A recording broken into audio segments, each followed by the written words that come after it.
నేను వాదిస్తాను your honour.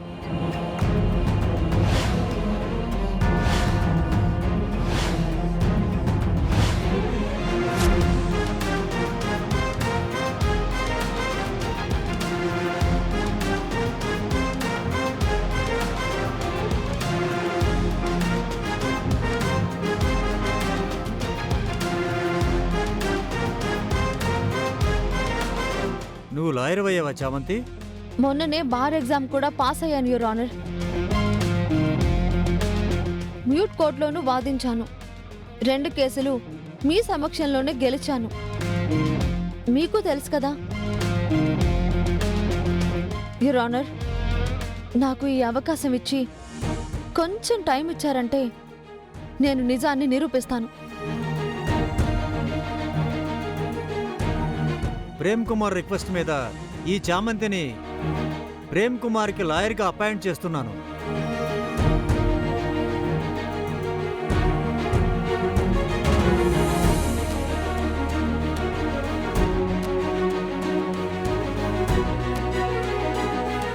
ఈ కేసుని ఎల్లుండికి వాయిదా వేస్తున్నాను. యువర్ ఆనర్, ఈలోపు ముద్దాయి బయట ఉండడం భావ్యం కాదు. సాక్షుల్ని ప్రలోభపెట్టే అవకాశం ఉంది కాబట్టి అతన్ని పోలీస్ కస్టడీలో ఉంచవలసిందిగా కోరుకుంటున్నాను యువర్ ఆనర్.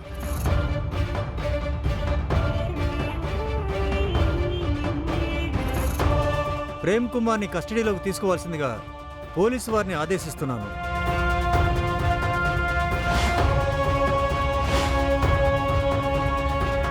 ఎల్లుండి వాదనలో ప్రేమ్ కుమార్ ఏ తప్పు చేయలేదని రుజువైతేనే అప్పుడు అతను శిక్షించబడకుండా ఉంటాడు. Now the court is అడ్జర్న్డ్.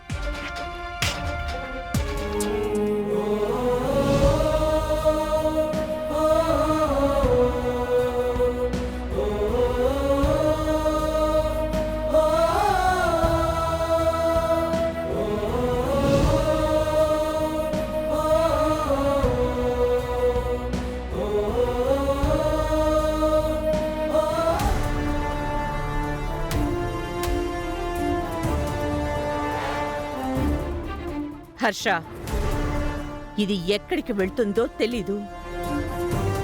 ఎందుకొచ్చిన గొడవ? అఘాయిత్యం కేసు వేరే పెట్టారు, ప్రేమ్ కస్టడీలోకి వేరే తీసుకున్నారు. ఈ సిచ్యువేషన్లో ప్రేమ్ బయటికి వస్తాడు అన్న నమ్మకం నాకు లేదు. ఏదో ఒక విధంగా అన్నయ్య గారిని ప్రాధేయపడి మనం కాంప్రమైజ్ అయిపోదాం. నువ్వెళ్ళి ప్రేమ్ని నిషాని పెళ్లి చేసుకోమని చెప్పి ఒప్పించు. నేను వెళ్ళి అన్నయ్యతో మాట్లాడతాను. ఏమంటున్నారమ్మా? అత్తయ్య కరెక్ట్గానే చెప్పారు మావయ్య. ముమ్మాటికి ప్రేమ్దే తప్పు. దాన్ని మీరు సమర్థిస్తుంటే ప్రేమ్ జీవితం నాశనం అవుతుంది. ఎందుకు అవుతుంది రోజమ్మ గారు? ఇంత పెద్ద అలిగేషన్ వేసినప్పుడు మనం ఎలా ఒప్పుకుంటాం? ఎందుకు కాంప్రమైజ్ అవ్వాలి? ఎట్టి పరిస్థితుల్లోనూ ఊరుకోకూడదు. అందుకే ఈ కేసుని నేను టేకప్ చేశాను. ఏంటి నువ్వు చేసేది?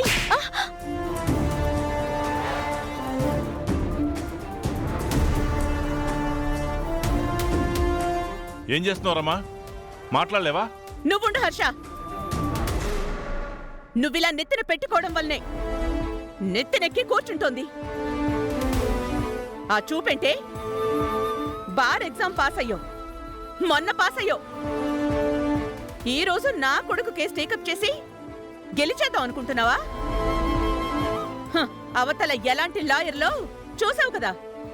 నోరు మూసుకో.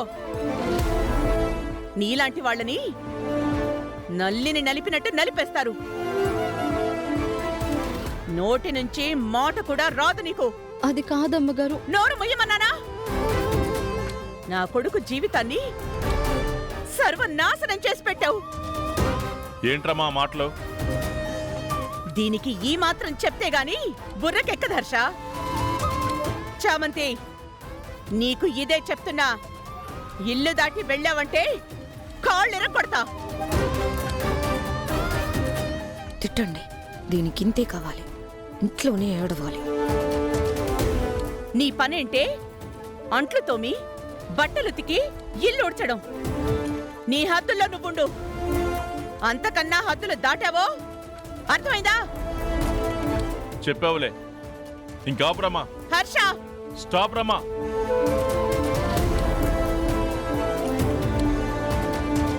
ఏంటా చూపురమ్మా?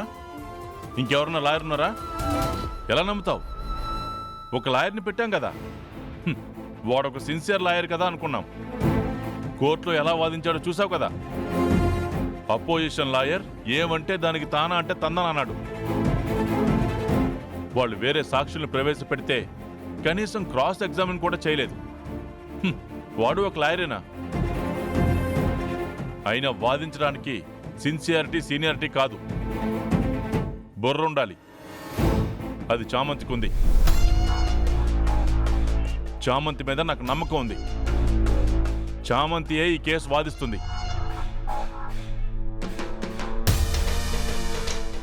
అవతలవాడు జైల్లో ఓచలు లెక్క పెడుతున్నాడు. హర్ష, ఇక్కడ నువ్వు రిస్క్ చేస్తానంటావా?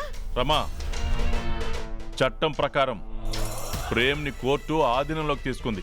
ప్రేమ్ మీద ఆరోపణలు నిరూపించలేకపోతే వెంటనే వదిలేస్తారు. ప్రేమ్ గురించి వర్రీ అవ్వాల్సిన అవసరం లేదు. మేమే రిస్క్ చేయట్లేదు. చామంతే వెరీ గుడ్ చాయిస్. ఆ కోపం ప్రేమ్ మీద లేనిపోని ఎలిగేషన్స్ చేసి వాడి జీవితాన్ని నాశనం చేయాలని చూసినా వాళ్ళ మీద చూపించు. చామంతి మీద నా మీద కాదు. అర్థమైందా? ఏం చెప్పినా వినవు కదా. తెలుసు కదా. చామంతి, ఇక్కడ ఎవరి గురించి పట్టించుకోవద్దు. కేసు నువ్వే వాదించమ్మా. అలాగే అయ్యగారు. ఏది జరగకూడదు అనుకున్నానో అదే జరిగిందిగా. ఇది మాత్రం కేసు గెలవకూడదు. చిత్తు చిత్తుగా ఓడిపోవాలి. ఈ మావయ్య కుళ్ళి కుళ్ళి ఏడవాలి.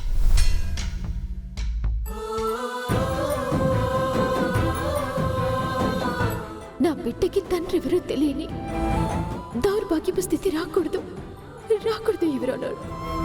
ఇంకా తప్పించుకోవాలని చూస్తున్నాడు. నేను వాదిస్తాను యువర్ ఆనర్.